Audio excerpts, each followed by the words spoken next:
Live. For those of you that don't know, my name is Ethan. We are streaming on both Rumble, Kick, and YouTube, and we'll be going over prehistoric to current animal news from around the world and take a look at some interesting animal videos. So let's throw up the first article. Alrighty. So from oneearth.org. So it seems to be some species of hartebeest. The Swain's hartebeest. How a community is working to save a rare antelope. So, One Earth Species of the Week series highlights the flagship species of each of the 844 unique ecoregions contained within Earth's bioregion. So, these are different types of ecosystems within one another. Also, you can have where there are massive ecoregions and then much smaller ecoregions within that specific ecoregion. Let's see. During extreme wet and dry spells, the swain's hartebeest feasts on short grasses, pruning the area for the mild season. Yet they are on the verge of extinction, and a local led effort is working to save these essential grazers from disappearing for good. So, it seems to be further down some massive Oh, sorry. some massive map of the Somali acacia comifera bushlands and thickets ecoregion within the Lake Turkana, sud grasslands, bushlands, and forests. So there are a wide variety of different types of ecoregions and even ecosystems over in sub-Saharan Africa. Definitely much more than over in northern Africa, which is mostly Sahara Desert, with certain different ecoregions here and there within that desert, especially over in certain mountainous regions. But many tend to see or view sub Saharan Africa as just being a type of savanna, either like the Serengeti or similar to certain very dense bush areas over in South Africa, especially in Kruger National Park in the eastern part of the country. But the truth is, there actually is a wide variety of different types of ecosystems. Now, you could say I forgot about like the Congo rainforest and maybe even the Mid Desert. So let's continue. So one of the eight species of hartebeests, Swain's hartebeests, are distinct with their dark brown coat. A large antelope, they stand 1 meter or 3.3 feet at the shoulder. There are a wide variety of different species of antelope in Africa. Actually, even well, a bit rare, but in India, that can exceed much taller. Let's see, and weigh between 100 to 200 kilograms or 220 to 440 pounds. So both sexes don spiraled grayish black horns that can measure up to 45 to 70 centimeters or 18 to 28 inches, knocking out larger species like the different wildebeest species, as well as kudu, eland. Actually, there's a wide variety of other species. Within the hartebeest realm, this is a decent length when it comes to their horns. Their horns are primarily used to ward off predators, but males also use them to establish dominance during the breeding season. The clashing of Swain's hartebeest horns is so loud that it can be heard from hundreds of meters away. I guess that is it's somewhat not surprising. You can have it where wildebeest can clash and you can hear that sound from some amount of feet away. I guess it's not too surprising. Unique from other hartebeests and grazers in their habitat, Swain's hartebeests prefer grasslands during the intense dry and wet seasons.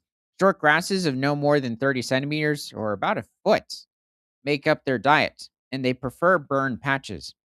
Probably because you immediately have fresh growth after a burn, which occurs in different protected areas. It used to occur quite extensively like historically in different types of savanna ecosystems.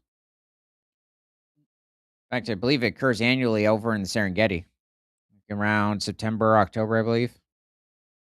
So this makes the swain's hartebeest essential to its ecosystem, as their grazing helps vegetation grow into full blooms in milder seasons, which helps feed the rest of the savanna's habitats or inhabitants.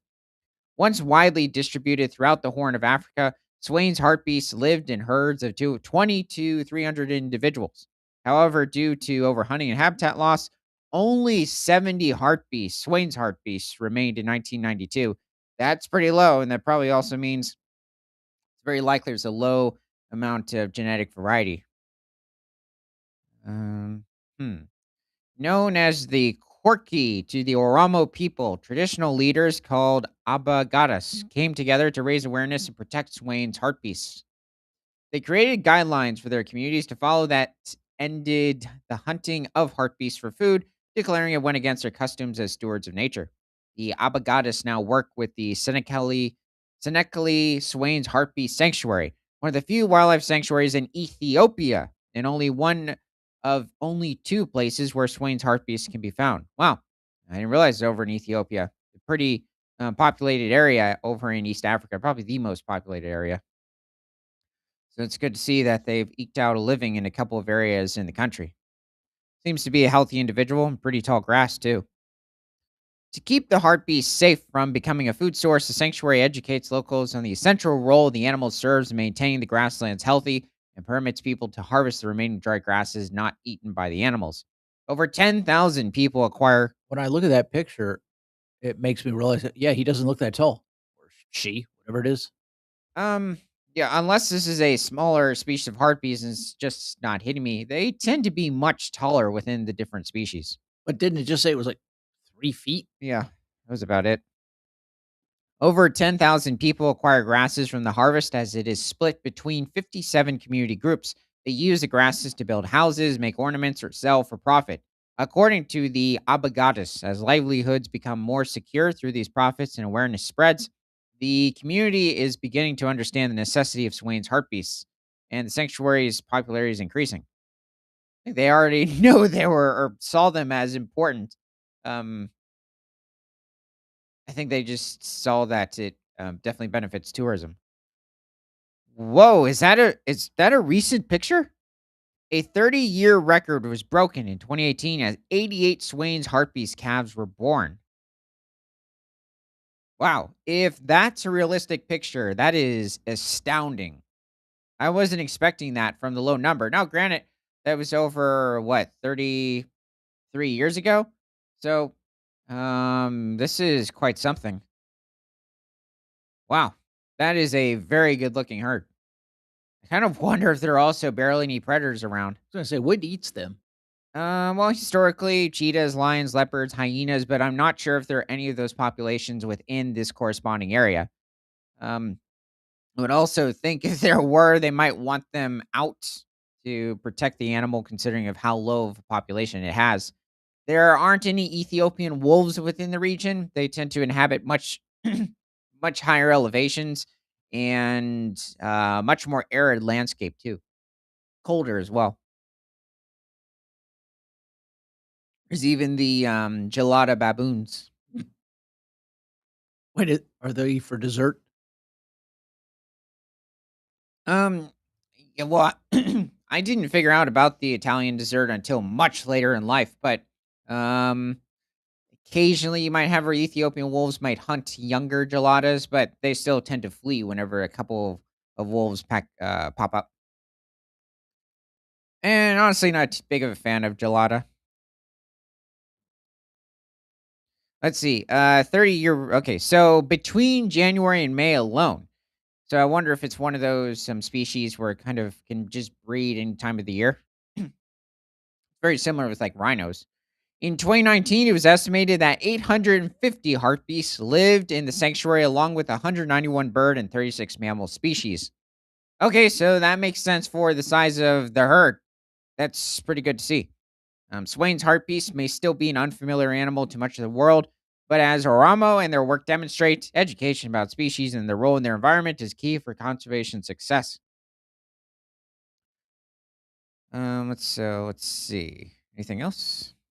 So, along with community involvement, providing sustainable resources in conjunction with conservation efforts can bring a species back from near extinction.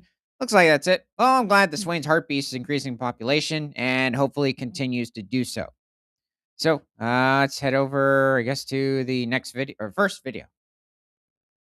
Oh, yeah, I've seen this. I think it was off the coast of like Argentina, possibly. And yeah, the sea lions. I think it's a South American sea lion. They'll come over How big and do they get? they're bigger than California sea lions. I believe they can reach over what 6 to 700 pounds. Though I guess a large male California sea lion can probably reach around that size, or a little over what 360 They're kilograms. very well mannered. Oh yeah, It's I just wonder if they've known him for a long time. you wouldn't want him rolling over in your foot, though. Yeah, he seems pretty relaxed. Mhm. That's good to see. Okay, so traveling back in time from Okay, Sci this is News. one you did a video on a while back. Oh, yeah, right. This ancient relative of modern day bears, especially the panda. 11 million year old giant panda's cousin found in Spain. So this is back in the late Miocene epoch. Scientists have discovered a new fossil species of bear that roamed what is now Spain in the Miocene period. Just it should be an I instead of a Y for Miocene. But besides that, yeah, it's just a good-looking bear. I do wonder though. I don't remember if it mentioned, but if they found the pigment of this animal because they're giving it a very black and white, somewhat panda look. The new ursid species, and ursid refers to a family of bears, Ursidae. Agriarctos beatrix was a small plantigrade omnivore and was genetically related to giant pandas. Its fossil remains have been found in the Numbravelas 2 site in the province of Zaragoza, Spain. The study by researchers from the National Museum of Natural Sciences in Spain and the University of Valencia, published in the journal Estudios Geológicos, suggests that this creature lived during the Miocene period some 11 million years ago. This bear species was small, even smaller than the sun bear, currently the smallest bear species. Wow, that's a pretty small bear. I mean, it is earlier in their evolution, but even for the time, this seems a bit small. I mean, the sun bear doesn't reach much more than 150 pounds or a little over, 70 kilograms. And this animal, I guess, is probably not much more than 120 or 130 pounds by its description. Wait, well, what's the other bear? Sun bear, spectacled bear. Spectacle. That's I the was short thinking faced bear. spectacle. Oh, How okay. large Yep. is the spectacle bear? So, well, it's a modern short faced bear. It can reach somewhere around 350 pounds, I believe, or a little over, 170, 180 kilograms. So let's see. Um, oh, so let's see. Said, okay, it would not have weighed more than 60 kilograms. So around 125, 130 pounds. Although it is difficult to determine. Oh, okay. So pandas can reach around 400 pounds. That's a big panda, or pushing a little over 190 kilograms. Although it is difficult to determine its physical appearance, given that only pieces of dental fossils have been found, the scientists believe that it would have had dark fur with white spots mainly on the chest. Because it's related to the panda. I mean, it's certainly possible, but So they're just hypothesizing. yeah. Um, it's not hitting me what the specific genus name is, well, and the species when it comes to the panda, because it is a bit more distantly related to brown bears, black bears, polar bears, even Asiatic black bears, spectacle bears. It's quite far off. Let's see. Okay, around the eyes, mainly on the chest, around the eyes, and possibly close to the tail. The tiny tail. This fur pattern is considered primitive for bears, such as that of the giant panda, whose white spots are so big that it actually seems to be white with black spots. A. beatrix would have lived in the forest and could have been more sessile than those bears that tend to hunt more. Um, than those bears, such as the brown or polar bears. This extinct bear would have escaped from other larger carnivores by climbing up trees. It's not hitting me what would have existed in Spain at this point in time or southern Europe in general that might have hunted this bear. Wait a minute, how many years ago was this? So it's around 11 million years ago during the Miocene epoch. Okay. So far before, around, what, I guess 9 million years before the Ice Age came up, or the Pleistocene epoch. So you did still see cooling events occur beforehand. Let's see. So its diet would have been similar to that of the sun bear. Well, that's interesting. I would have assumed maybe possibly the panda, but it's quite different. So it doesn't look like, at least at the moment, it doesn't seem it was feeding on different species of bamboo, which there are a wide variety of different genre and species of bamboo that exist today, which even the panda can't eat. It's actually, I wouldn't say it's as picky as people make it out to be. Not just that it will feed on fish, bird eggs, mammals. There's been the occasional sightings of them hunting deer, but there are different species of bamboo that it feeds on as well. And there's a wide variety of bamboo species today that it cannot eat. I tried to eat it one day. I didn't like it. Yeah, I think I did too. It's grass is just not. I didn't even know it was grass until you told me that. Well, supposedly there are certain species of grasses that if you blend them up, you can actually make a somewhat beneficial smoothie to help with what detoxins or it has antioxidants. Let's see.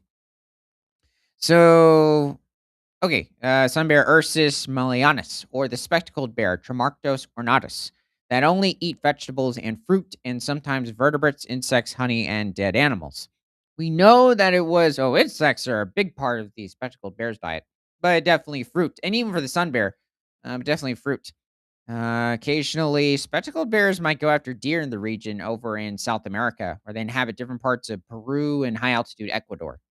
And no, they look nothing like Paddington, or Paddington looks nothing like brown bears haven't really ever existed within, South America. I mean, you had larger short-faced bears, but not specifically brown bears. Wait, are they black bears that are in South America? No, Oh, just the spectacled bear. American black bears only reach about central Mexico in certain semi-arid regions. So we know that it was a different species to those documented up until now because of its morphological differences and the size of its teeth. We have compared it with species of the same kind, Argyarctos, and similar kinds from the same period, Ursavis and Indarctos. So these are all different genre of bears within the region. Let's see, or within the same time period. The reasons for its extinction have yet to be determined, but the most probable cause is likely to be the opening of the forest, giving way to more open, drier spaces and the appearance of similar yet larger and more competitive species. Well, that seems to probably be, I mean, that's probably makes sense. This tends to occur with different species of animals that were more specialized for an open, I mean, not open, a closed forest region, contain the different species of plants, animals that they would have fed on, just a more preferred habitat, and also outcompeted by other creatures. The reasons, let's see. The study now suggests the appearance of this group related to giant pandas some 2 million years later, from 9 million years ago to 11 million years ago. Oh, okay. So it pushes the evolution of, well, the ancestors of the panda directly much further back. And that is quite a difference. They could have originated in the northeast basins of the Iberian Peninsula. So referring to like northern Spain. So, yeah, this is very intriguing discovery with this bear. So let's head over to the next video. Okay, so what do we have here? It mentions a pregnant cheetah. She's got a weird pattern for a cheetah. Maybe it's just the okay. Yeah, it's just the angle or the blurriness. and eh, Yeah, this can be somewhat normal. They're just very comfortable with the safari vehicles, especially if there aren't too many of them around. didn't you tell me they actually just come directly up to people also? Yeah, I mean they're almost like the dogs in the cat family. Probably the dry season. It's pretty hot out. Wonder where specifically that occurred. I'm guessing some part of Eastern Africa. South Africa tends to be quite, especially in the eastern regions where Kruger is and the adjacent protected areas. There's like 30 extra protected areas at least around Kruger National Park, but it's much more brushy and not as open. It's like what you see over in different parts of Tanzania, Kenya, maybe even Mozambique. So moving forward to birdguides.com. Rice's whale population in peril only years after species discovered. Great. I've heard of this happen before with certain animals. Rice's whale, the world's newest recognized whale species, is already on the brink of extinction with an estimated population of only 50 individuals. That is not good. How would they even know that? Yeah, it's a bit of a question too, but at least where they see them at the moment. The little known baleen whale is confined to a small section of the Gulf of Mexico. Obviously, faces many threats. Okay, so the species was only formally described in 2021 after a beach specimen found in the Everglades of Florida. That's a large area in southern Florida, but, um, Wait, they found a whale in the Everglades? well, probably beach somewhere on the coast, 'cause it extends all the way to the bottom of Florida, not including the Florida Keys. Was taken to the Smithsonian National Museum of Natural History. There, genetic and morphological studies distinguished it from Bride's whale, so another species of whale, or baleen whale specifically. And baleen whale refers to the filter feeders. So with a long keratin shaped teeth. And then it's not bone. That makes up their teeth, which is quite interesting. Wait, their teeth are made of keratin? Yep. Yeah, not bone. That's why in fossils or skeletons, only the bone you only find specifically the jaw bones. You don't find the teeth, unless you're referring to much older whales or specific kinds that have teeth, like orcas or Basilosaurus. Oh, first one, I thought you were saying that you were referring to everything that you find. I'm like, wait a minute, but they do find the teeth. No, no, no. Yeah, there are a wide variety of whales that are found with teeth, like the toothed whales. No, I meant all fossils, Yeah, yeah, you're referring to not all. whales. Oh, everything. Everything. I thought you were saying that. I'm like, wait, but I know animals have. It's a much smaller percentage with keratin. Named after the late biologist Dale Rice, the whale measures up to 12.8 meters or what, 42 feet in length and produces distinctive low frequency moans, unlike those of other species. Guess I forget when it comes to even whales that not all of them produce low frequency sounds. Though it does just seem that we've only just been started researching specifically this species of whale. There he is. Sheesh. Well, he's not small. The Rice's whale specimen in the Everglades in 2019 that led to the species being described in 2021. There's even a bird making use of him. Let me see if I can make him larger. Yeah, I mean, that seems to be around a 40 footer. It's interesting how he ended up here. Oh, it Quite won't an let me blow interesting him up. place for a whale to get beached. Well, historically, Rice's whale is believed to have suffered from whaling and ship strikes. Today, its survival is threatened by oil and gas exploration, ship traffic, noise pollution, and plastic ingestion. Its restricted distribution makes it particularly vulnerable to catastrophic events such as oil spills. The 2010 Deepwater Horizon disaster is thought to have killed up to 20% of the population. The species' low numbers place it amongst the most endangered whales in the world. Listed as critically endangered by the IUCN, Rice's whale is the only baleen whale species living year round in U.S. waters. Huh, really? That's interesting. Wait, I thought that. Oh, I think I heard about this specific animal. It only inhabits, I believe, the Caribbean or the Gulf of Mexico or Gulf of America. I thought they found the whale shark hanging out here. Whale, not a fish. Whale shark. Oh, he's a shark. Despite this, proposed offshore drilling projects continue to overlap with its known range, raising concerns among conservationists. Efforts to protect the species include calls to establish vessel speed limits and restrict industrial activity within critical habitat zones. However, environmental groups argue that current measures remain inadequate given the scale of the threats and the whale's fragile population size. Scientists stress that immediate conservation action is essential to prevent Rice's whale from following the same path as North Atlantic right whale, whose numbers have also plummeted. Okay. That's unfortunate. Let's head over to the next video. So, intense three male lions cross the river. Judging by. Oh, yeah, I remember this. It happened a couple years back or so. Yeah, Oh, I pick them. So these three were trying to get across. Oh, okay, that I didn't know. I didn't realize it was over in the Okavango. I thought maybe it was somewhere else, maybe how can you tell Zambia or where they are? Zimbabwe, because it mentioned it. Oh, Yeah, it's hard to tell within the specific grass and river area. Yeah, there's a hippo. I don't know the approximate population of hippos within Botswana. I think there's at least 10 to 15,000 of them. Lions, there might be somewhere around, I believe, 15 to, well, I guess I have to look back at that survey, but last time I checked, somewhere around 1,500 to 2,000 lions in Botswana. Quite a few of them inhabiting the northern part of the country. The Okavango is over in like the northwestern area somewhat. If he woulda grabbed him, is it over? Yeah, he obviously he was being a bit merciful, or the lion was just getting out just in time. He doesn't look like he was chasing him very fast in the water. I don't know. That He ran off. was quite something.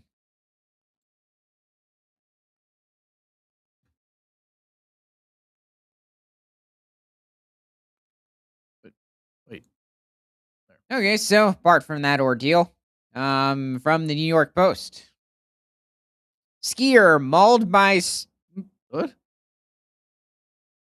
skier mauled by snow leopard after getting too close for a picture. Geez, so many of this. So many of these This? things occurring. I'm not sure if there's. Well, oh, oh, it's 3 seconds. So, let's see if it shows anything. Oh, okay. So I didn't realize that there was footage. So horrifying video shows skier mauled by snow leopard. Wow. So he was on top of him or her. Oh, It's a her. yeah. She was quite badly injured. And there it is. And he wanders off. Wow.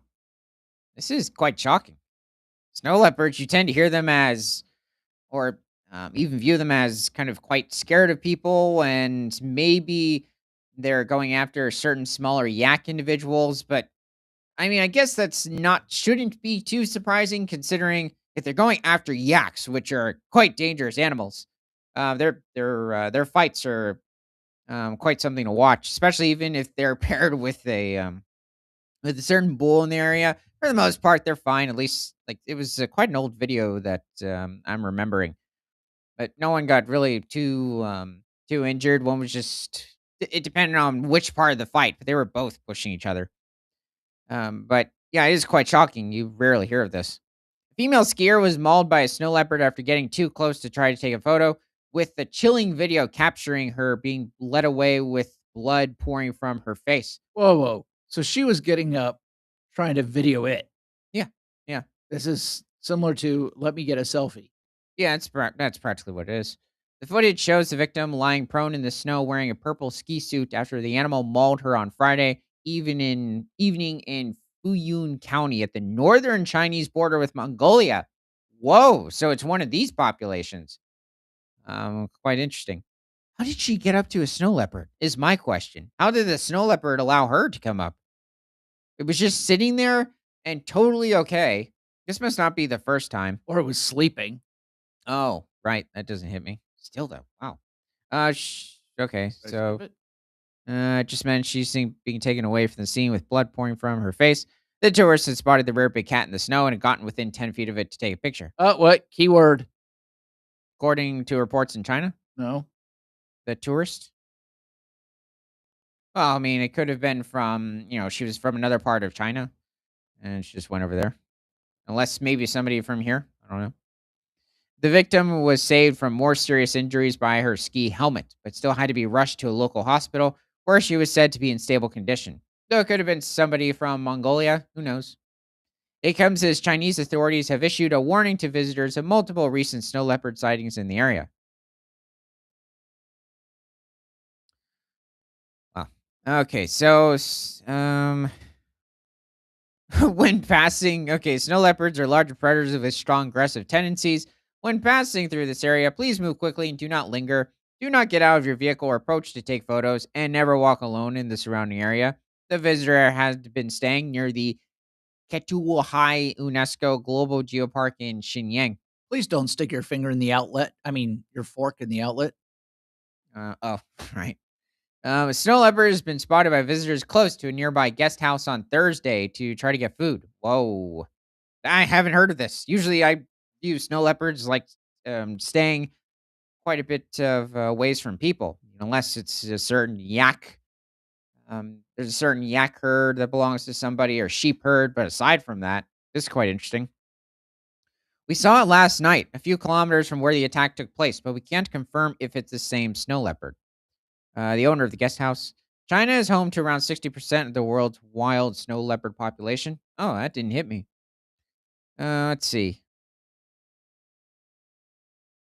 Okay, well, That was quite something. I am quite shocked. It looks like every one of our followers on Kick is actually watching. Oh, that's good to hear. Thanks, everybody. Let's. What is this? His mother's and father's heart burst. Shock and grief. Okay. What's going on here? So, lion cub sneaking up on its parents. Well, Dun, apparently he's doing a dun, really good job. dun, dun, dun, dun, dun, dun. Sorry, Dad. I'm gonna go hide by Mom. Yeah, that's really what it looks like. Seems a bit of. I guess they both seem like much older individuals, but I can't tell. He's just sitting there. He must be watching the safari vehicle or whatever that is. Yeah, I'm guessing he's a little more than 3 months old.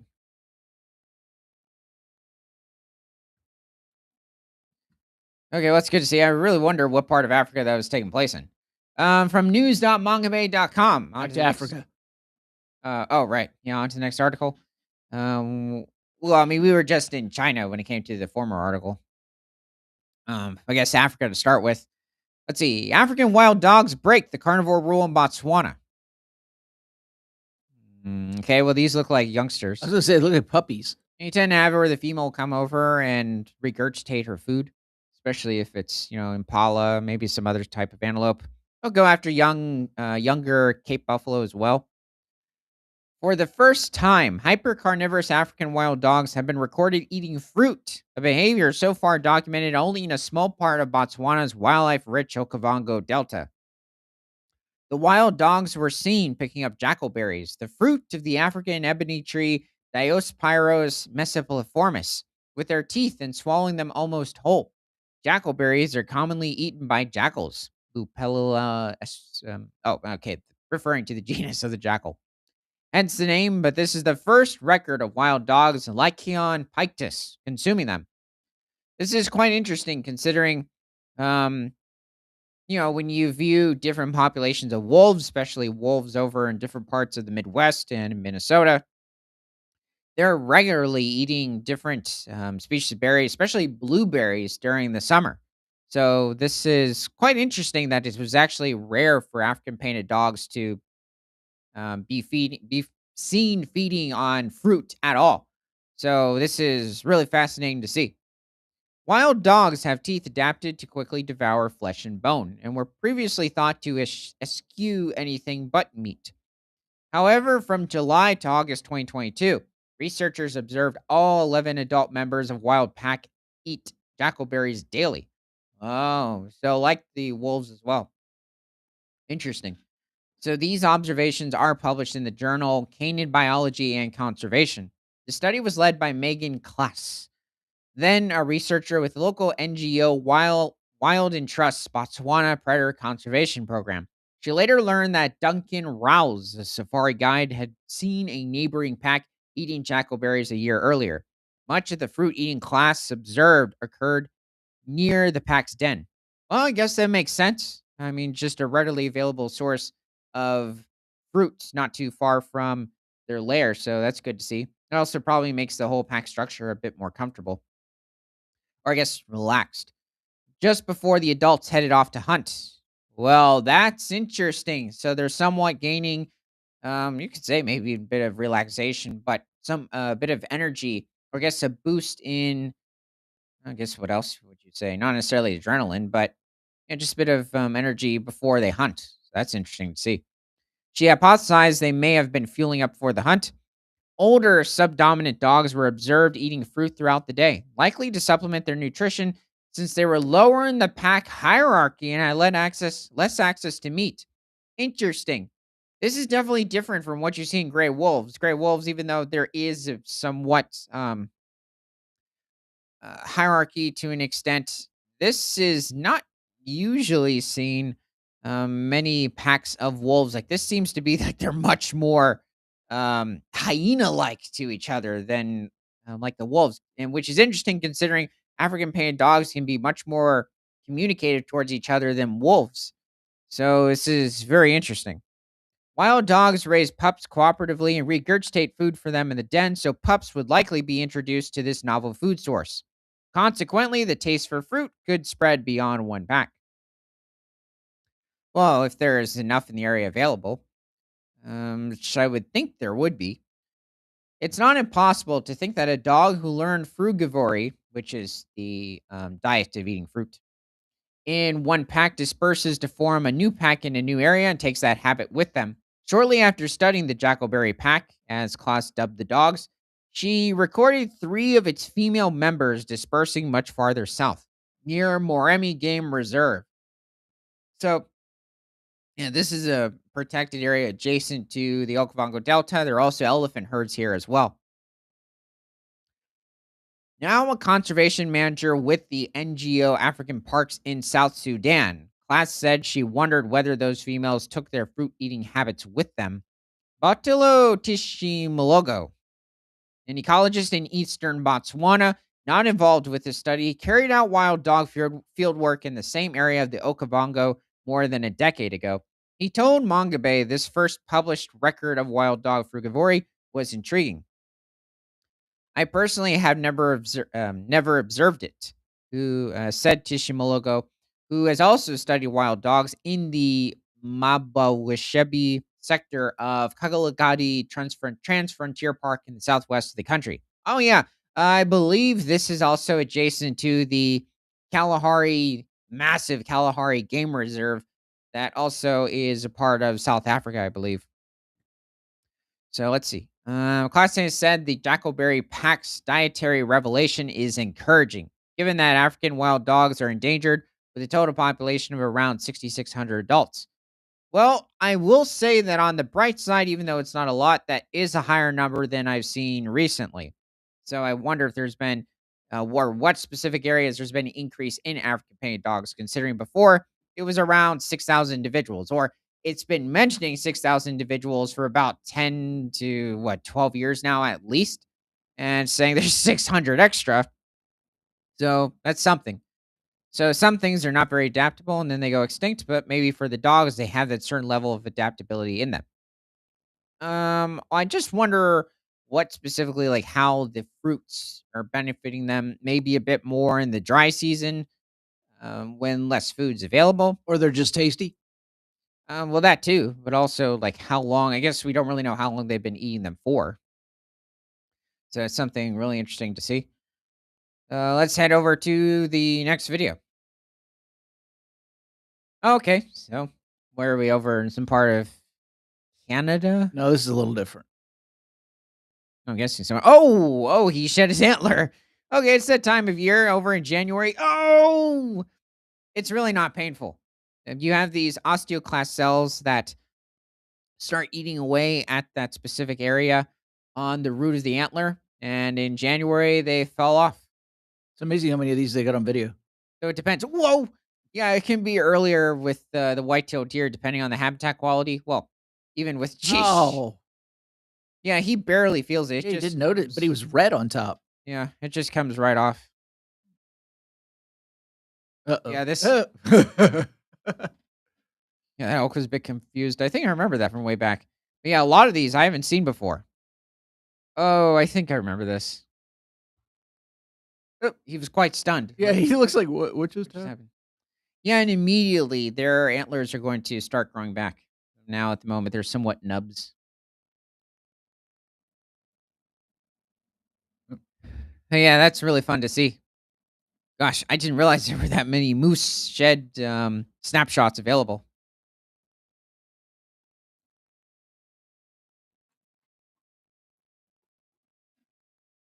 Okay, so heading back in time.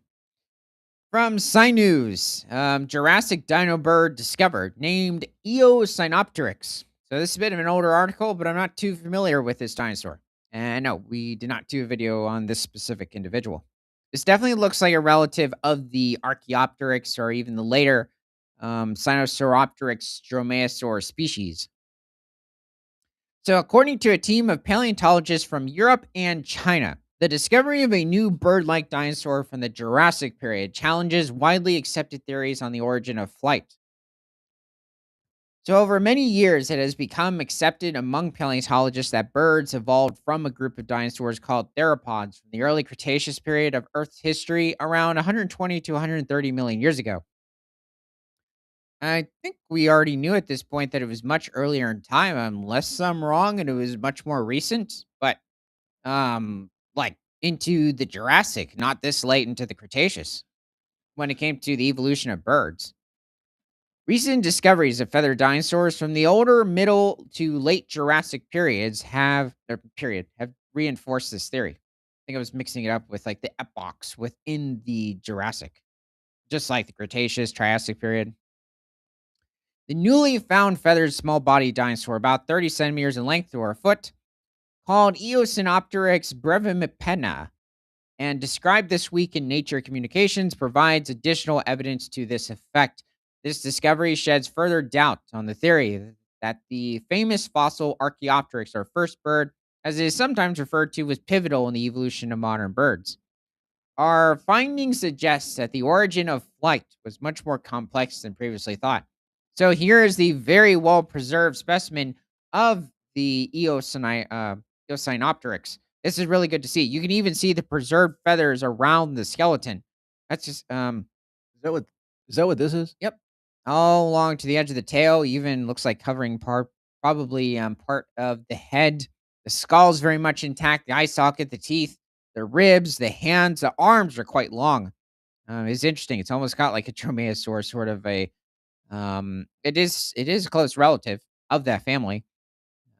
But just these types of fingers, almost like Deinonychus to an extent. And then you're looking at the feet are very bird-like. And then the long ankle bones, the immense shin bones, probably a decent runner, and a very short thigh bone compared to, especially the shin bone.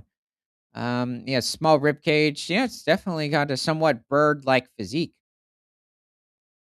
The Eosinopteryx fossil from China indicates that while feathered, this was a flightless dinosaur. Because of its small wingspan and a bone structure, that would have restricted its ability to flap its wings.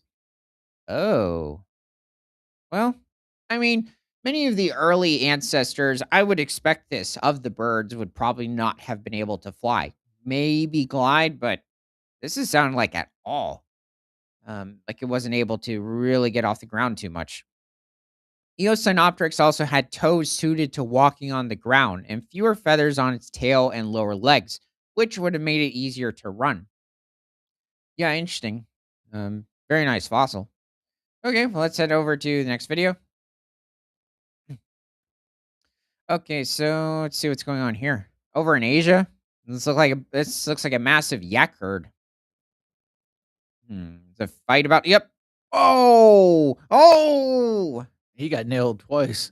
He's like, what just happened? yaks are I'm not sure how to describe them when it comes to their fighting style because it's quite astounding.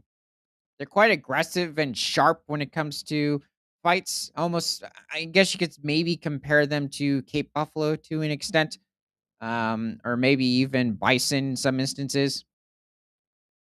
But they're very aggressive and they're always knocking off fur, so it's fun to watch. But yeah, that was quite mean. Anyway, from theconservation.com. Potteroos, digging for truffles, keep their forests healthy, but for how long? Think truffles, and you'll probably think of France. I actually think of the greater Yellowstone ecosystem when I hear truffles because the brown bears, depending on the individual, are feeding on them in the fall.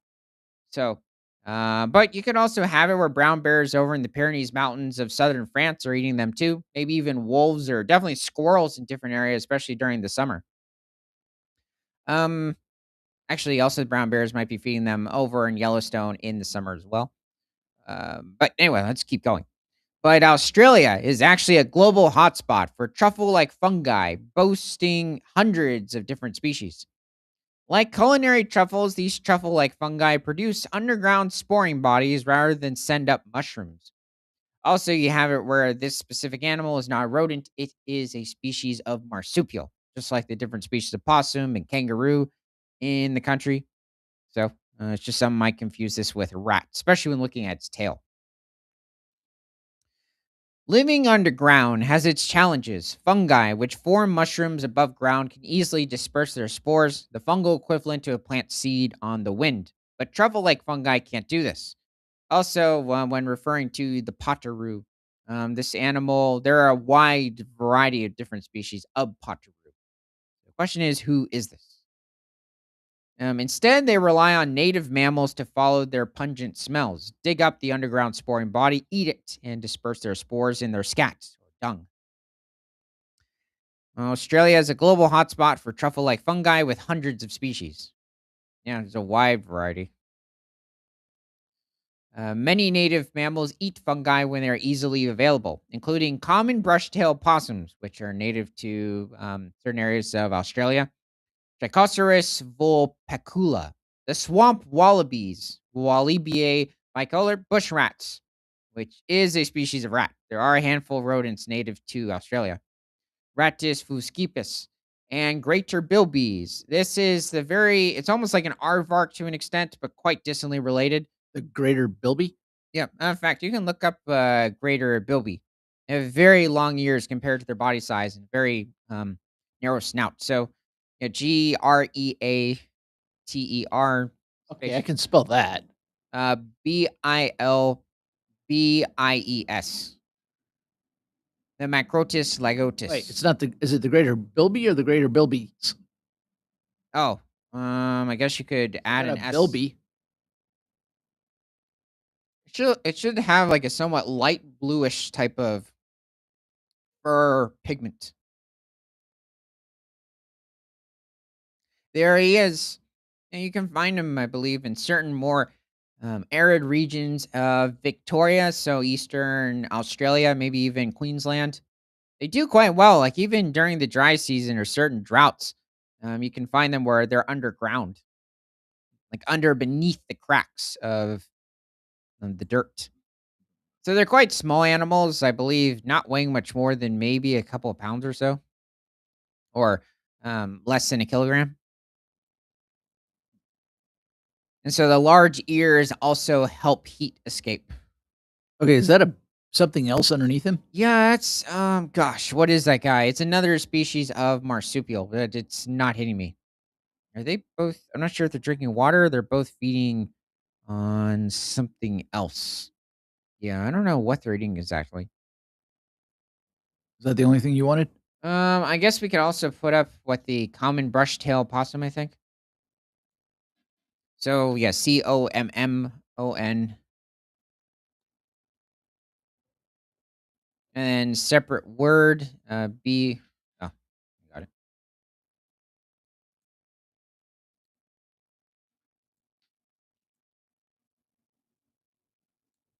Yeah, these guys. So this is a female with her joey, and because you can call baby possums joeys, considering they're all marsupials, including the American possum, um, which is the only species of marsupial in North America. But there are a wide variety of different species of possums in South America, including Central America. And yes, they are somewhat herbivorous, so I do believe they might occasionally feed on different species of insects. But what is it? I believe they reach maybe around 5 to 6 pounds, or a little over 2 kilograms. Yeah, it's quite. I think that's a common brush-tailed possum. Not sure if it's a lighting or maybe it's another species, and it's not hitting me. There's a wide variety of different species of possum also in Australia. Just many people tend to associate only with the common American possum over in North America. Yeah, theirs are cuter. Um, yeah, I mean, over in South America, I think you at least have over 65 or I think 70 different species of possum. It's amazing how many of these I can find with their joeys. Wait, they are joeys, aren't they? Yep. Yeah, they're youngsters. And yes, they are quite nocturnal. Okay, so let's see. But they generally don't rely on them for a large part of their diet in the same way as potaroos and betongs. Oh, okay. I guess there's different species of betong too.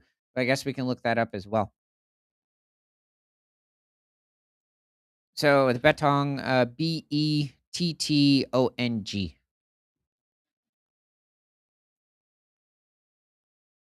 Some of these species are also barely a couple of pounds or less than a kilogram as well. Like some might weigh like barely half a pound or I don't know, 0.3 kilograms or This is something. gonna be real clear, but it shows how small it is. I don't think that's a full grown adult though. Let me see if I can find another one that shows it looking well. I might be underestimating the size a little bit depending on the species. So yeah, they are a bit the betongs are a bit more closely related to like different species of kangaroo and wallaby compared to say the common brush-tailed possum. And I believe also even the potoroos are somewhat related. There we go. There's one of the betongs. I think it's This an eastern, Eastern. yeah, Yeah. eastern betong with its joey. So Oh, you want a there. brush did you want brush tail? No, no, no, we already did the brush tail. Wait, is there the brush tail betong? Yeah. Oh, I guess we could stick it up too. Oh, wait, can't use that one. But they are somewhat omnivorous as well. And they also tend to be found in certain forested areas within different parts of eastern Australia. This says northern. Oh, right, the northern betong. So this might be over in northeastern Australia. Not necessarily coinciding with the tree kangaroo populations, but possibly in certain areas where they might be adjacent to certain saltwater crocodile populations, which many people tend to associate saltwater crocodiles as being in all of Australia. That's actually far from the case. They tend to be really inhabiting mostly the northern part of the country, which is quite extraordinary considering there are over 200,000 saltwater crocodiles This says in burrowing. in northern Australia. Burrowing betong. Oh yeah, it's probably another species. Seems to be over in the more arid regions. You might have some betongs inhabiting more grasslands. So, among these fungi fans, there's one species which stands out. Australia's most specialized fungi eater is the long-footed potteroo. Poturus longipes, which relies on these fungi for over 90% of its diet. It's likely to be one of the most fungi dependent mammals in the world. Their nocturnal work digging up and eating fungi supports forests in southeastern Australia by helping to maintain the fungi tree symbiosis. The long footed potaroo has long been rare due to habitat loss and fox predation. Because oxes are not oxes, well, them too, but foxes are not native to Australia. They were brought there in the 1800s as part of like fur farming, and then they just released them. It's been endangered for decades. Once considered more widespread, their range is now restricted to two regions between Victoria and New South Wales, much of which burned during the 2019 to 2020 mega fires. Jeez. Well, that's unfortunate. Didn't realize they were that bad. But there's a newer. Uh, okay, in our new research, we analyzed a rare long-term collection of Potaroo scats. We found that as conditions get hotter, these Potaroos are eating a much smaller range of fungi. This has significant implications for Potaroo diets, fungal dispersal, and the health of our forests. Um, hmm. Now, maybe there's something. I'd have to take a look into that study because they've mentioned that with quite a few animals. Many truffle-like fungi live in let's see. Well, it also didn't even mention what they're instead eating outside of that fungi, because that's quite something when you went from feeding on 90% fungi to, well, it doesn't even give a percentage, but we have no idea what else that it's eating. Or I'm guessing maybe certain species of insects, which is probably what fills in that other 10% or did. What is it now? Are they eating more of it or more of them? Many truffle-like, maybe Many truffle-like fungi live in ectomycorrhizal symbiosis with native trees such as eucalyptus. This means they trade nutrients between their thread-like hyphae and the tree's root system, a remarkably ancient relationship which supports tree growth and health and provides their fungal partners with a source of energy. Let's see. So to explore whether I guess a series of recent dry seasons, possibly, or just maybe worse ones, has been affecting the truffle like fungi consumed by the long footed potaroo. We partnered with colleagues at the Royal Botanic Gardens, Victoria, CSIRO in the Victorian Department of Energy, Environment, and Climate Action. Oh boy. We then turn to an extensive and extremely rare collection of Potteroo scats. These scats have been painstakingly collected over 23 years from 1993 to 2016 by department staff. Collections of scats are enormously valuable to researchers as they give us clear evidence of what an animal has been eating and if their diets have changed over time. So, this is a trail camera incident from 2024 on December 13th. So, I guess somewhat into the wet season. Hmm, So it's well, just there's showing two of us. them. Yeah.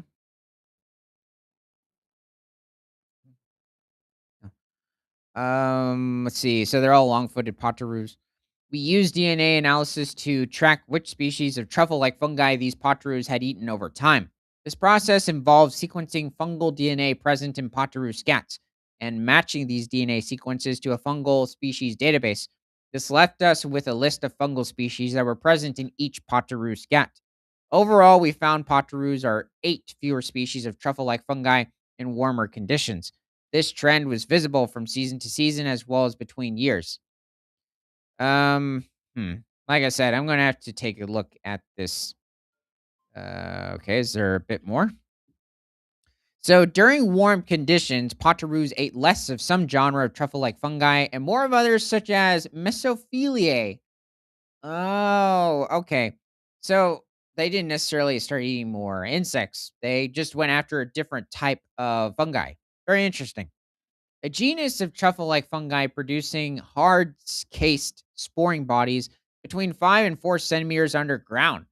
Whoa. So from like what 3 inches to what around 1.2 feet. So that's quite something. We already know these fungi are eaten in abundance by hungry betongs after a bushfire. So let's see. Okay. Anything else?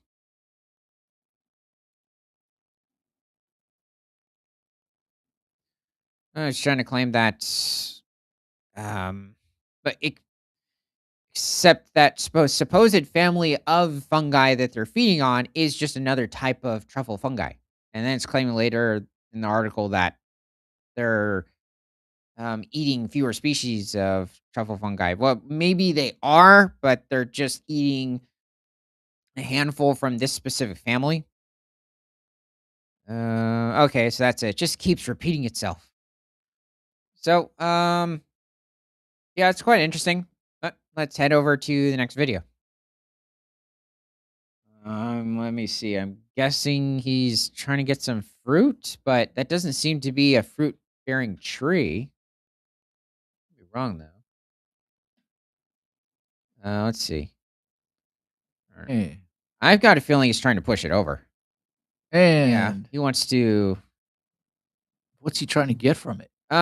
He just wants the wood and easier access to the branches. Wait, So, they actually eat the oh wood? yeah, oh yeah.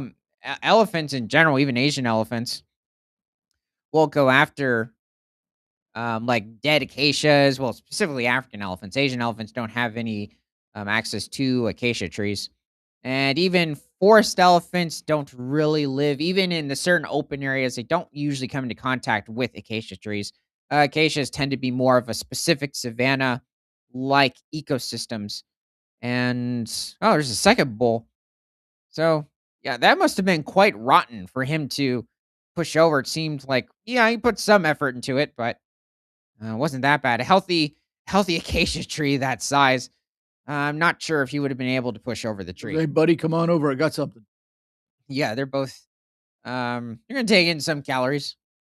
So from news.mangabay.com, Amura's whale much more widespread across the globe than previously thought. So let's see who we're taking a look at. Some other species of baleen whale. Not too familiar with this guy. So the global range of the world's most recently discovered large whale species starting to come into focus, as are the man made threats to the species.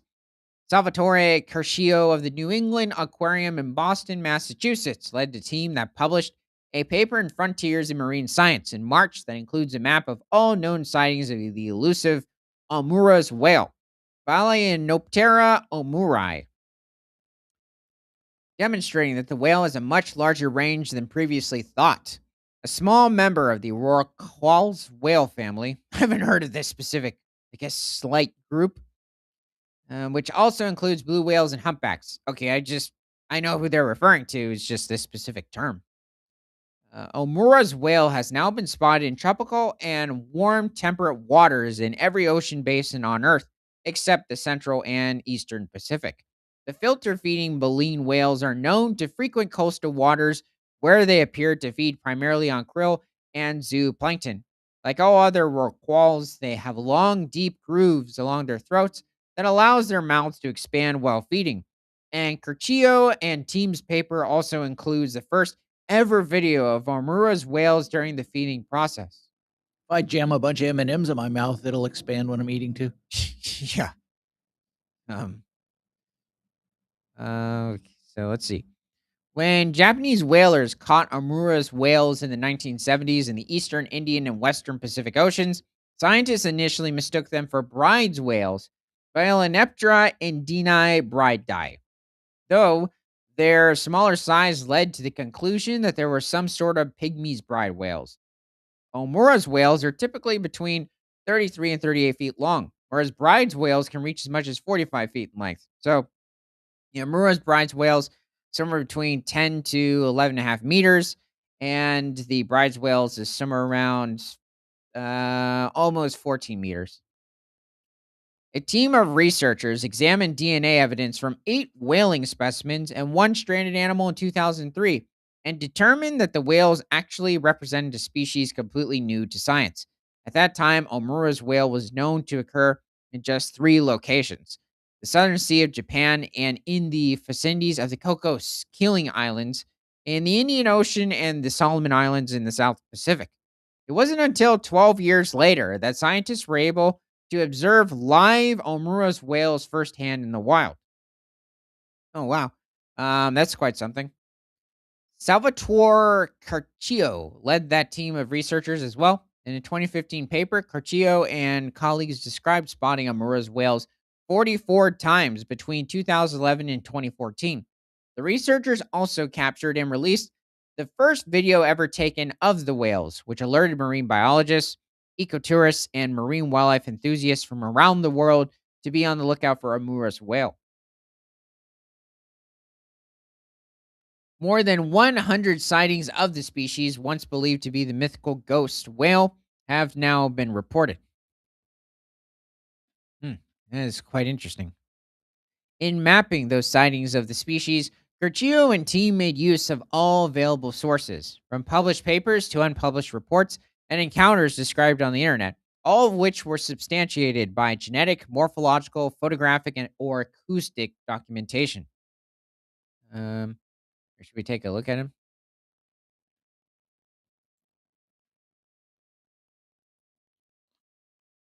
Wow, Won't let me blow it up. that's quite something. Seems to be moving at a certain speed too. But this It's very almost streamlined baleen whale. It's definitely much smaller. At least overall, width. I guess when people are thinking of these baleen whales, they think of something with a lot more Wait, flesh to it, like a Ethan, humpback or what? who came up on it? Oh, yeah, that's interesting. Let's see. Reports increased precipitously since 2015 after publication of the first detailed external description of the species, reflecting the impact of the recently elevated awareness of the species. They found 161 accounts of sightings from 95 localities in the waters of 21 range states. Not sure what exactly means by the range states, but the majority of accounts remain in the eastern Indo-Pacific, suggesting a potentially recent range expansion from this region. What's the Indo-Pacific? Oh, that's referring to probably the Indian Ocean adjacent to India, Southeast Asia, and then finally heading into like areas around Eastern Australia, Indonesia, um, south of Japan, that region. When it comes to the Pacific part. So, technically, the Indian Ocean also consists of areas like south of South Africa. So let's see. Their distribution in predominantly near coastal waters puts Amura's whales at risk from anthropogenic activities across its range. According to Kerchio and team, though the species' tropical distribution is often remote and poorly monitored areas make adequately documenting and assessing threats challenging. Given the new information they had about the global range of Amura's whales, the researchers determined the whales face threats from, at minimum, ship strikes, fisheries, bycatch, and entanglement, local direct hunting, petroleum exploration, seismic surveys, and coastal industrial development. That's quite a bit. Yeesh. So let's see. The global map of Amura's whale sightings around the world, at least of 2019. Okay, so they're over. That's wow. Okay, so they're congregating around Japan. They've even been seen in the Persian Gulf. That is quite something. So So they go over, everywhere. yeah, over adjacent to Iran. This is Iran right here. They stay out of cold water. It can cool a bit over here, but yeah, for the most part, because you have South Korea right over here, so they're meeting that area too. Northeastern Egypt. It's quite interesting. In Saudi Arabia over here. And then just north of Senegal. It's not hitting me what countries right here. But let's see. And then over in the Atlantic a little bit. At least genetic, morphology, photographic, acoustic, visual. Even on the northeastern coast of Brazil. That's quite something. There are quite a bit over in northern Australia. One popped up over in south part of the country. And, yeah, over Sri Lanka, Madagascar. So it's quite interesting. All over Indonesia, bit over in Thailand and Malaysia, and definitely around Eastern China. So that's quite interesting. Nobody over in New Zealand. It looks like somebody might have been visiting Fiji or something. I can't tell exactly. Oh, yeah, Papua New Guinea sort of area. So the team also found evidence that some populations of Amura's whale might be non-migratory and thus occur in restricted ranges. There also appears to be little genetic diversity throughout the species' global distribution. How would they know that? Yeah, I guess especially if they haven't taken DNA samples from these individuals, the question is also how many are there? So that's a bit of a question. Given the species may be characterized by small local populations, it may be particularly vulnerable to impacts from existing regional anthropogenic threats. We recommend that focused work be conducted to locate and study local populations, assess potential population isolation, and determine conservation status and specific anthropogenic threats across the species range. Oh, there's a good picture of it. Somebody might even confuse it with a blue whale, well, especially if they don't know exactly what they're looking at. Or maybe not the blue whale, a certain type of fin whale. Wouldn't that be a tiny blue whale? Well, yeah, true. Even pygmy blue whales get bigger. They can still reach over 90 tons. Doubt this animal is anywhere near the size. Yeah, it's not exactly a pygmy. Let's see. So, an aerial photo of Amura's shell I'm mother. sorry, I can't get past pygmy, over 90 tons. Yeah, it's technically not a pygmy. Amura's shell mother and calf shot by a drone off the northwest coast of Madagascar in 2018. And this individual. An Amura's whale approaches the surface while feeding off the northwest coast of Madagascar in 2015. He seems quite relaxed. I think he's upside down, though. And one coming to grab probably a bunch of krill. I'm not sure about the feeding behavior in general of this animal. I'm assuming krill at least. There's variety of different species of krill. Many are only familiar, like especially with Antarctic krill, maybe a certain species of Pacific krill or Atlantic. Let's see. Hmm. Oh, that's it. Okay. Well, it's good to see that they're showing up in different areas around the world. But yeah, it's a big question of their genetic variety. More on their behavior and population. Let's take a look at the next video. When eating is more important than breathing, I'm concerned. Of course it's the raccoons. Is that cereal? No, I think it's dog food with Oh no, he's one of those individuals. I could see him doing that in a bowl of, like, Fruit Loops or something, how much they like He's taking in a big breath of air. I got a feeling it's dog food that's not cereal, which it's just, this thing is nuts. These are all cubs. it. Oh, this one's nuts. I think I've seen this a little way back, but uh, nutty, uh, nutty mammals. Okay, so from Belgian news agency.eu, otters return to Flanders, highlight shared threat with wolves, road traffic. So we're over in, I'm guessing, Belgium. There he is. Hey guys. So the otter, long absent from Flanders, was recently spotted in Willowbrook. Bring me any fish? Yeah, that's true. Raising hopes of a cautious comeback. But like wolves, which have become established in parts of Belgium, otters now face a major threat: road traffic. Considered locally extinct since the 1980s. Wow. I guess you forget, like, even areas of Europe that these smaller mammals went extinct. Or they just became so few or they were hidden so well? Um, yeah, true. I guess you could say nobody was finding them in certain areas. But the otter is now making a cautious return to Belgium, thanks to improved water quality and wetland restoration efforts led by World Wildlife Fund and its partners. But conservationists warn that road traffic could become a major threat to its survival, a problem already evident in Netherlands.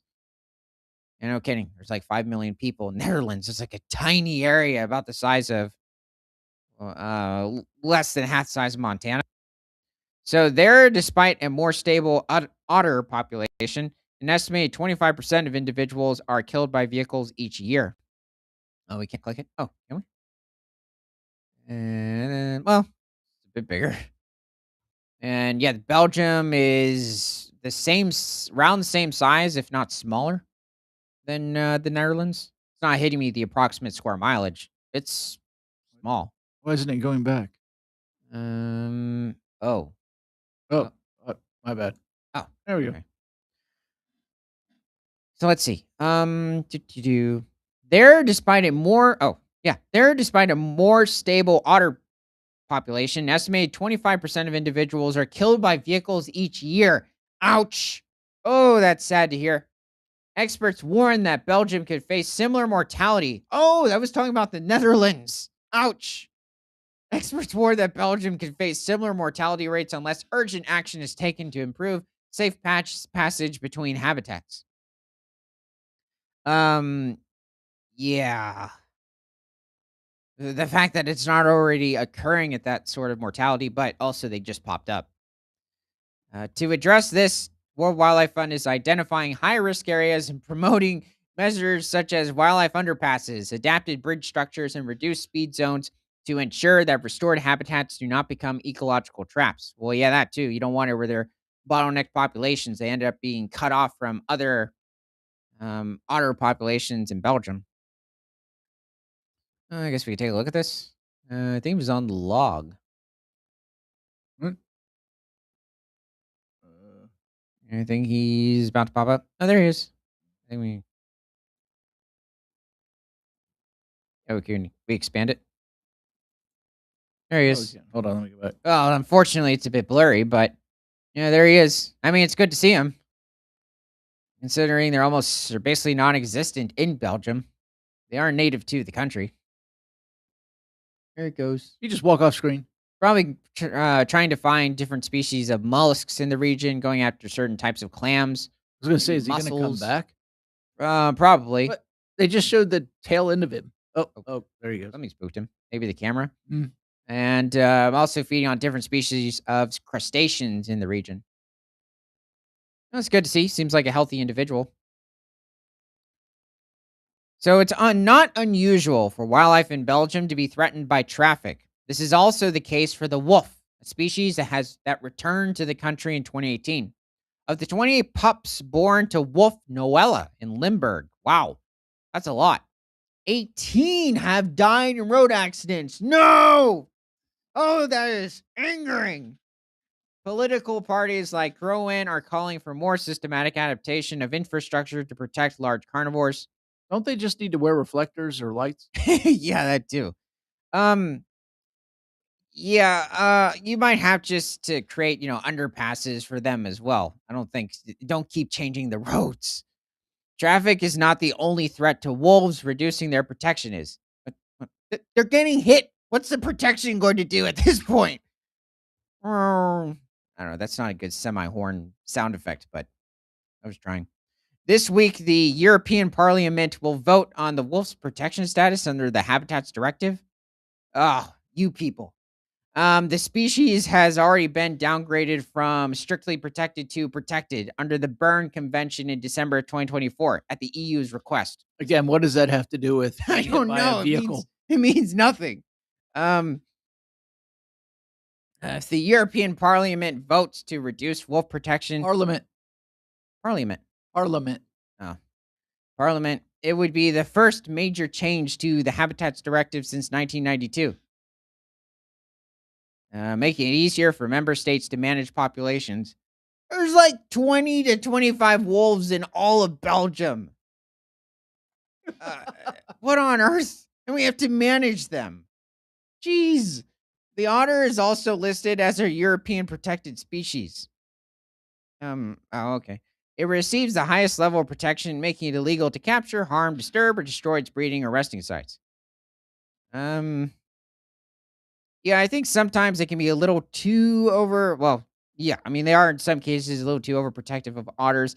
In certain other areas of Europe where they're much more common, um, mainly when it mentions you can't disturb them at all, like not even their burrows or humanely, just euthanize them. Like, let's say if they're going after your livestock or one of them has rabies, it's like with the badgers. I think over in England, you have to like I think find one dead, bag it up, and call a certain agency, and it's the only way you can. I don't know, not manage them, but guess harvest them somewhat? Not harvest. It's something else, but it's quite nuts. But yeah, especially with the wolves. What on earth? That is, sheesh.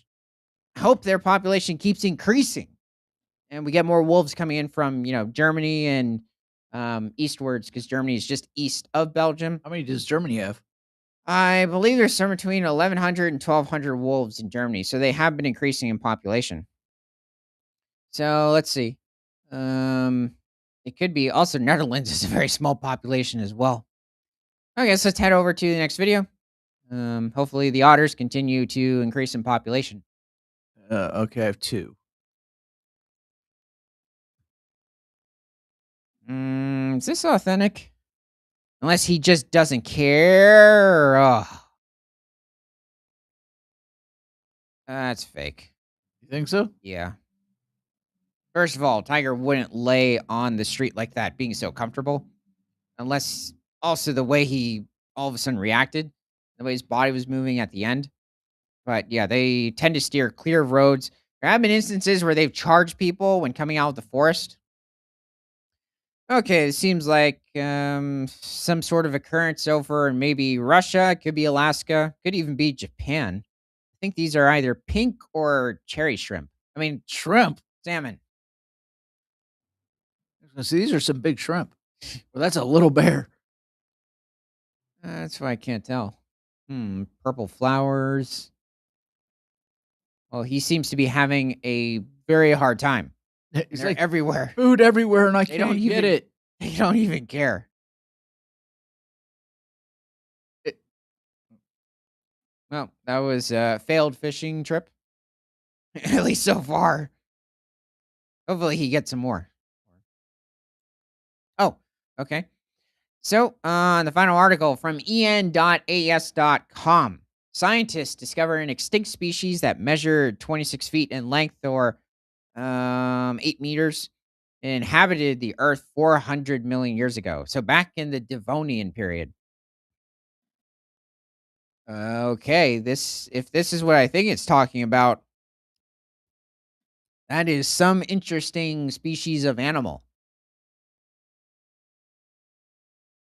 So, Prototaxitus tatai was not a fungus, but an extinct eukaryotic lineage. A study reveals resolving a mystery that has perplexed experts for centuries. Even Darwin and Carl Linnaeus would be astounded by this thing. I'm who else? Probably Edward Hitchcock, Othniel Charles Marsh, Edward Drinker Cope. So I'm talking about different paleontologists and zoologists, geologists. I think Darwin tends to be referred to as just a naturalist, but he was a paleontologist too. A new study published in Science Advances has revealed that prototaxites, the giant structures that towered over Earth's landscapes some 400 million years ago, were neither plants nor fungi nor animals. Oh, well, I don't know. Okay, even I'm quite stunned. Instead, they belong to a completely unknown and now extinct lineage. The research led by Corentin Lauren and colleagues show that Prototaxitus tatai was not a fungus at all, but part of a lost branch of the eukaryotic family tree. I have not dove into this group of organisms very much. Finally, solving one of paleontology's longest standing mysteries, debated since the mid 19th century. Also, because when it comes to the um, land life during the Devonian, because this is far before Tiktaalik would eventually, or the lobe fin fish tetrapods would make it to land. So at this time, it's just bits of vegetation and these types of organisms. So these are the distinct structures. Quite interesting.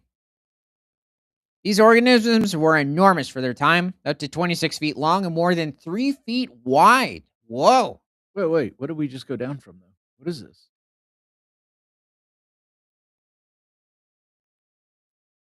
And so it's these distinct eukaryotic organisms. Does this actually exist, or did someone is this a No, this is like either animation or an AI AI? thing of, could be an animation, Devonian life on land. A lot of different animal life over in the oceans. So, rising like colossal pillars on a planet where the tallest plants barely reached a few inches. Their cylindrical forms dominate vast stretches of the supercontinent Gondwana, jutting out of the ground as massive, leafless, branchless columns. For more than 160 years, scientists propose that prototaxites might be primitive trees, giant algae, or enormous fungi, but every theory ran into contradictions. New fossil analysis shows that these organisms had a unique internal architecture, unlike anything found in any living group. This does make you want to take a bit more of a in-depth look into the Devonian when these types of structures are discovered, because that's just what you tend to think of when, well, small species of plants are really all that come to mind when it comes to terrestrial or land-based life during the Devonian at this point. So it's just, at least for me, not too interesting. So, a study that rewrites evolutionary history. The research team, scientists from the UK and the University of Edinburgh, examined exceptionally well preserved fossils from Rhynie, Scotland. Huh. Microscopic and chemical analyses revealed networks of tubes, intricate internal structures, and patterns that match no known fungus, plant, or animal. According to the authors, prototaxites represent a lost, fully extinct branch of the tree of life, opening the door to a completely rethinking of early Devonian ecosystems. Oh, that's it. I thought maybe there might have been a bit more. Okay. Well, that was interesting. Okay, I have one last thing. Oh, this is it. This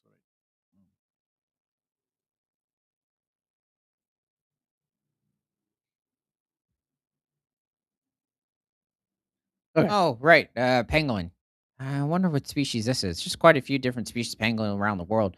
I think this is somewhere over in Africa. There's at least over 12 different species of pangolin, I believe. And people eat these? Oh, right. I think they do. Yeah, I don't see how Uh, or why they would. But yeah, these guys are pretty fun little guys. They're mostly focusing on different species of ants and termites in the region. Usually they're quite bipedal, but they do use their forelimbs too, kind of much like anteaters. Despite having a similar mouth morphology to anteaters and what's that other specific animal I'm missing? It's like it's a giant anteater, and then there's the um, what's a tamarong? It's basically a arboreal anteater species. Despite them having both very long snouts and being toothless and having a long sticky tongue and eating different species of ants and termites, they are not closely related. Um, the anteaters belong to a completely different lineage of mammals, and pangolins are kind of by themselves when it comes to mammals in a taxonomic sense, Wait, at they're least one of them. bipedal? Oh yeah, anteaters they can walk on all fours, whereas the pangolins are mostly bipedal. You can have her occasionally, you can see them walking on all fours, but it's for a limited amount of time. They're also not very quick either, which is why they have to roll up into a ball when something like a spotted hyena or a lion shows up, because that's really their only form of defense. So, thanks for joining. We'll see you tomorrow. And for Prehistoric to Present, my name is Ethan. This is Creature Guy Live Daily News. And remember that nothing is better than all animals all the time.